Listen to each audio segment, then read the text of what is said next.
Hi, I'm Anna. 5 years into my marriage with Paul, we were just an ordinary couple. I worked as a teacher, and he was a manager at an energy firm. Life was relatively simple. Then, his father passed away, leaving his mother, Elaine, alone in their family home. That's when Paul dropped a bombshell. "Anna, we need to have a talk," Paul said one night, his voice serious enough to make me stop scrolling on my phone. I glanced up. "What's going on? Is everything all right?" He took a deep breath. "It's about Mom. Ever since Dad passed, she's been alone in that old house. I think it's time we move in with her." My stomach dropped. "Move in with Elaine? You know we don't exactly get along. Are you sure about this?" He leaned against the counter, his face resolute. "I get it, but she's my mom, and she's struggling. Plus, we're throwing money away on this apartment." I sighed, running a hand through my hair. "But this is our place, our home. Moving in with your mom is a big change, Paul." He softened his tone, pleading. "Please, Anna. It's not just about the space. It's about family. She needs us." I bit my lip, feeling trapped. "Does your mom really need us? Or is it you who needs her?" His face fell. "That's not fair. I'm not asking you to live in a shack. The house is huge. Plenty of room for all of us." I crossed my arms, frustration mounting. "And what happens to our life here? We just pack everything up because Elaine wants us there." Paul's voice became firmer. "It's not like that, and you know it. I'm just thinking about what's best for everyone." I snapped back. "Everyone? Or just Elaine?" He raised his hands in frustration. "Anna, can't you see the bigger picture here?" I glared at him. "I am seeing the bigger picture, Paul. Our life, our independence. This isn't just about pleasing your mom." The argument spiraled, but eventually I gave in. For Paul. For the sake of peace. But deep down, I dreaded it. Moving day came, and it was just as uncomfortable as I feared. Elaine's house was an imposing old structure with rooms that felt too large, and a chill that never seemed to leave. Elaine greeted us with a tight smile. "Welcome to my home. You're expected to respect my ways," she said coldly. I forced a smile, trying to stay civil. "Of course, Elaine. We're grateful for your hospitality." Living with Elaine felt like being under constant surveillance. She had something to say about everything. "Don't put the dishes like that," or "You're overwatering the plants." It never stopped. One night, after another harsh critique about my cooking, I couldn't hold it in any longer and exploded to Paul in our room. "I can't do anything right for your mom. It's like living with a drill sergeant." Paul rubbed his temples, equally frustrated. "Anna, give it time. She's old, set in her ways." I threw my hands up. "So what? We just tiptoe around her forever?" He didn't respond, and honestly, neither did I. This house, with Elaine's constant scrutinizing gaze, was stifling. Days blurred together, and just when I thought I might crack, Paul dropped another bombshell. It was a lazy Sunday afternoon, and I was in the garden, seeking some quiet when he approached. "Anna, we need to talk," Paul said, leaning against the garden gate. I looked up, a sinking feeling in my chest. "What now, Paul?" He took a breath. "I think you should quit your job and stay home. We're spending a fortune on a nurse and housekeeper for Mom. This would make more sense." I stood up, my anger bubbling over. "Quit my job? You want me to give up my career?" "Paul, I love teaching. It's not just about the paycheck." He ran his fingers through his hair, looking tense. "I get it, but think about it. It'll be easier for everyone." I shook my head, disbelief taking over. "So what? I become a full-time maid and nurse? That's not the life I want." Paul's voice grew louder. "It's not about what we want, Anna. It's about what makes sense. My mom needs us." I glared at him. "No, Paul. Your mom needs you. I didn't sign up to take care of her." He threw his hands up. "Things change, Anna. We need to adapt." I felt slapped by the word. I cherished my job, my independence. This wasn't adapting. This was sacrificing. "You know what, Paul? Fine. I'll do it. But don't expect me to be happy about it." He sighed in relief. "Thank you, Anna. It really means a lot." But there was no victory in it. It felt like I was losing myself. Quitting my job was tough, but the days that followed were harder. I became the full-time housekeeper, nurse, and cook. Elaine, as usual, had constant critiques. "The curtains need washing," she'd say, or "the soup's too salty." It was nonstop. One day I finally snapped. Elaine was nitpicking about how I ironed her clothes and I couldn't take it anymore. "Elaine, can you please just stop? I'm doing my best here." She was taken aback. "I'm sorry if I have standards, Anna." I slammed the iron down, frustration boiling over. "I'm not your servant, Elaine. I'm your son's wife. I'm trying to help, and all you do is criticize." There was a heavy silence, and then Elaine's expression softened a little. "I know you're trying, Anna. I just have my way of doing things." I exhaled, the tension slowly easing. "I get it, Elaine, but I'm not you. I have my own way." From then on, things were a bit better. Elaine's criticism lightened, and I tried to be more accommodating. It was a fragile peace, but better than constant conflict. As time went on in Elaine's house, the atmosphere grew tense. Paul became more distant, often coming home late, and then retreating to the spare room like it was his sanctuary. One evening, unable to stand the silence any longer, I cornered him in the kitchen. "Paul, what's going on? You're hardly here, and when you are, it's like you're not even my husband anymore." He avoided my gaze, stirring his coffee absent-mindedly. "Work's been crazy, Anna. So much stress." I leaned against the counter, arms crossed. "I get that, but it feels like you're shutting me out. You're here, but you're not really here." He sighed heavily, still not looking at me. "I don't know what you expect from me, Anna. I'm just swamped with things." I wanted to believe him, to understand, but deep down, a part of me felt something was off. Lucy, Paul's sister, always seemed to be making things worse. Her visits were like a test. She'd sneer at the house and mock, "Still stuck here, huh?" I usually stayed quiet, but one day, her words struck a nerve. "Not everyone has the luxury of freeloading, Lucy," I snapped back. Her laugh grated on me, harsh and cold. "Oh, look at you, playing the martyr in this crumbling wreck. Pathetic," she taunted. I gritted my teeth, holding back my anger. Paul, as usual, remained silent, offering no defense. His silence felt like a sharp blow, a reminder of the growing distance between us. But the real change came with Elaine. One day, I heard her call out for Lucy, her voice fragile and pleading. "Lucy, I need help with my bath. I can't do it myself anymore." Lucy's response was chilling. "Figure it out yourself, Mom. I'm not your caretaker." Elaine's tears broke my heart. Despite everything, I couldn't stand to see her like that. I helped her with the bath, and something shifted between us. Elaine began to see me less as an outsider and more like family, even calling me daughter at times. It felt good, but it also made me painfully aware of how much Paul and I had grown apart. The house felt emptier, even with Elaine warming up to me. The silence between Paul and me was deafening, an ever-widening gap. Paul's late-night work hours became the norm, and our conversations were more distant, nothing more than shadows of what they once were. Then came another bombshell. One night, Paul casually dropped, "I rented an apartment near work." I froze, my hand almost dropping the dish I was holding. "An apartment? Why on earth would you need that?" He leaned against the doorframe, avoiding my eyes. "It's just more practical, Anna. Saves time with the late shifts." I felt a rush of anger. "And you didn't think to discuss this with me first? What are we now, roommates?" He shrugged, his lack of concern cutting deeper than any words.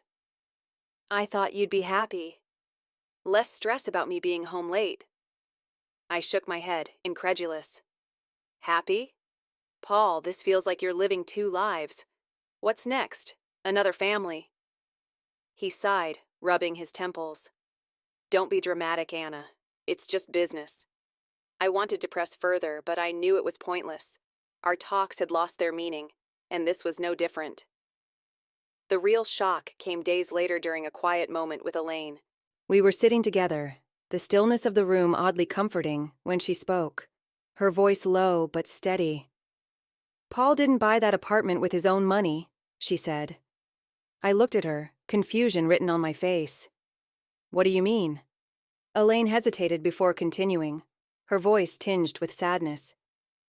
"He used my savings, told me it was an investment, put it in my name." I felt my stomach drop. "He's been using your money? And you're okay with this?" Elaine's eyes were heavy with regret. "I couldn't refuse him. He's my son. But I thought you should know." I was speechless.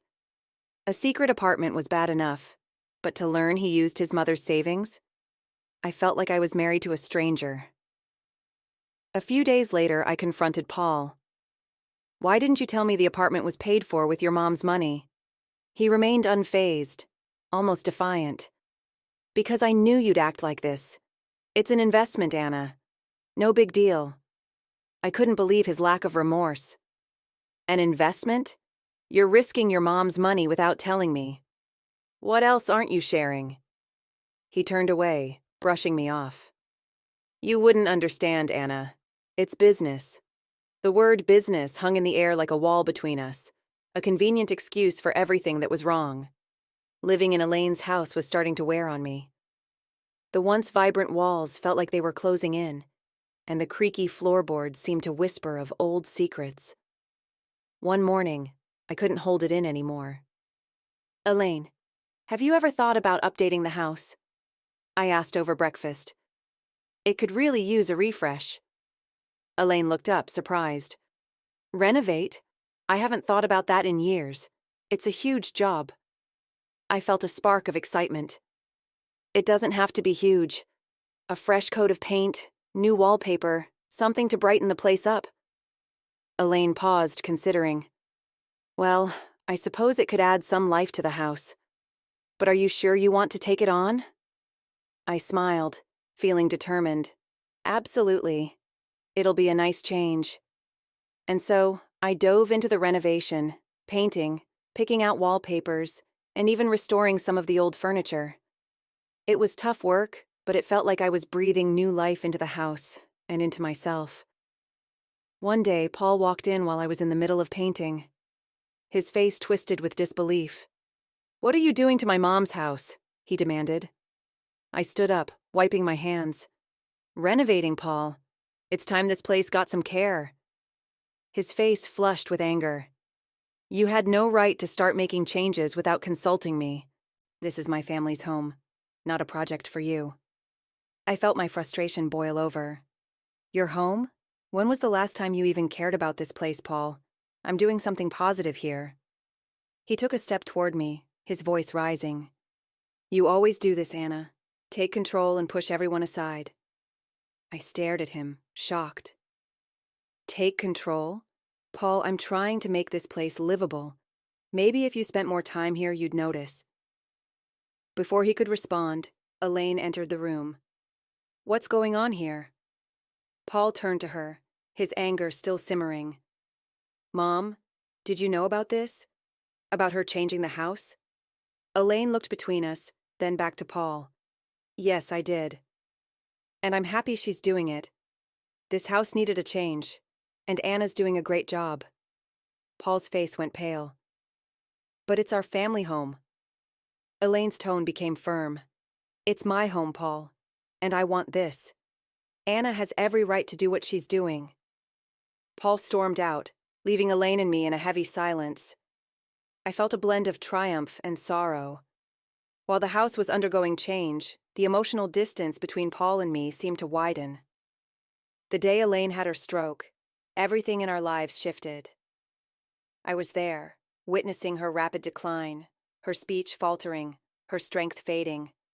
Fear seized me as I desperately called for help, my voice trembling. At the hospital, the truth became undeniable. Elaine required constant care. I turned to Paul for help, but he was distant, his eyes lacking any sign of concern. I braced myself for his response. I can't handle this. I've got too much going on, he said coldly. I was stunned. You can't handle this, Paul? She's your mother. He shrugged dismissively. Yeah, and she's been a burden for years. This is just the icing on the cake. My disgust was evident. She's not a burden, Paul. She's family. She needs us. He let out a bitter laugh. She needs you, Anna, not me. I've got my own priorities. My heart sank, and my respect for him plummeted. I took it upon myself to care for Elaine, watching the once vibrant woman now bedridden and reliant on others. It was heart-wrenching. As I became her primary caregiver, Paul's visits grew less frequent, and his indifference became more glaring. His interactions with her were brief and impersonal. Then Lucy showed up. I overheard their conversation, their words dripping with selfishness. We should start thinking about the will, divvying up the assets, Lucy said, her voice devoid of empathy. I stormed into the room, fury boiling inside me. How can you be so heartless, talking about her will while she's still alive? Lucy smirked. Oh, look, the saintly daughter-in-law. This is a family issue. Stay out of it. Paul's voice was sharp. Anna, just drop it. It's only practical to plan ahead. No point pretending she's going to get better. I was horrified. Practical? She's your mother, Paul. How can you be so cruel? He shrugged, his tone indifferent. Life's cruel, Anna. Get used to it. I turned away, disgust flooding my chest. In the weeks that followed, I devoted myself to Elaine's recovery. To my surprise, she showed signs of improvement. Her fingers twitched, her speech became clearer, and she even managed a few steps. It felt like a miracle. But to Paul and Lucy, it was nothing but a hassle, a hindrance to their plans for inheritance. The betrayal cut deep, not only as a daughter-in-law, but as a human being. Life settled into a grim rhythm. Elaine's health fluctuated, each small gain overshadowed by the constant fear of further decline. Then it happened. Another stroke, this one more severe. The call from the hospital hit like a blow to the stomach, but Elaine didn't pull through. The funeral was a somber occasion. I stood by the grave, my heart weighed down as others paid their respects. That's when Paul showed up with a woman I didn't recognize and 2 young children in tow. Who's she? I muttered, staring at the unfamiliar woman. Paul looked up, his expression unreadable. Anna, this is Carol, my wife, and these are our kids. I felt as though I'd been slapped. Your wife? When did this happen? He shrugged, his voice cold. A while ago. It's none of your concern, Anna. I was speechless, my mind spinning. How could he do this? And all this time, while Elaine was in need. Lucy was standing nearby, smirking. So, the grieving daughter-in-law act comes out now? A bit late for that, don't you think? I glared at her, my voice dripping with contempt. I was here for Elaine when you both abandoned her. Don't you dare judge me. Paul interrupted, his tone dismissive. Let's just get this over with. We've got other matters to discuss. After the funeral, we went to Elaine's house for the reading of the will. Paul and Lucy were like vultures, eager for their share. The lawyer began reading, and then the bombshell dropped. Everything, the house, the money, everything was left to me. Paul's smug expression shifted to disbelief. What the hell? This can't be right. Lucy was furious. She was our mother. How could she leave everything to her, to this nobody? I stood there, overwhelmed, happy, vindicated. It all felt empty. Paul turned to me, his voice accusatory. You manipulated her, didn't you? Turned her against us. I shook my head, a mix of disbelief and anger in my voice. I did nothing but care for her, which is more than I can say for you. The lawyer interjected. Elaine was very clear in her will. Lucy was seething. This isn't over. We'll contest this. We won't let her get away with this. As they stormed out, I was left standing alone in the house that was now mine. The walls, once filled with pain and betrayal, now seemed to hum with Elaine's final act of kindness. The house felt different, like it was speaking to me. echoing Elaine's wishes. Sitting in that house, holding the will, I still couldn't quite believe it. Elaine had chosen me, and Paul and Lucy were furious about it. They came back the next day, fuming. "You think you can just take everything?" Paul yelled as soon as he walked in. I looked up, exhausted but resolute. "Elaine made this decision, Paul.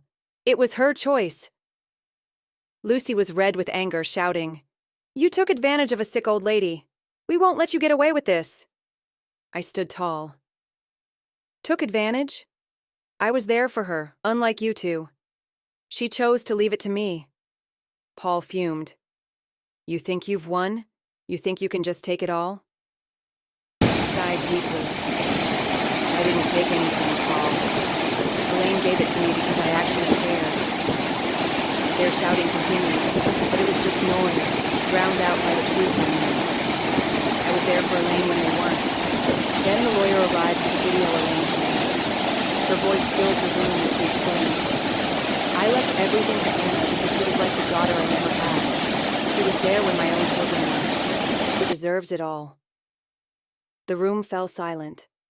Paul looked stunned, while Lucy began to cry, finally realizing the gravity of their actions. After that, Paul and Lucy left, their threats empty. I was alone in a house now truly mine, surrounded by the past and thinking about the future. I made the decision to divorce Paul. It wasn't easy, but it was necessary. He and his new family would have to find somewhere else to live. Lucy, too, had her own issues to sort out. Her debts were catching up with her. As for me, standing in my new home, I felt a mix of sadness and cautious hope. Elaine's will wasn't just about property and money. It felt like her message to me, to stand tall and forge my own path. I decided to begin again, using what Elaine left me to build something new. A house once a symbol of sorrow was now a place for new beginnings.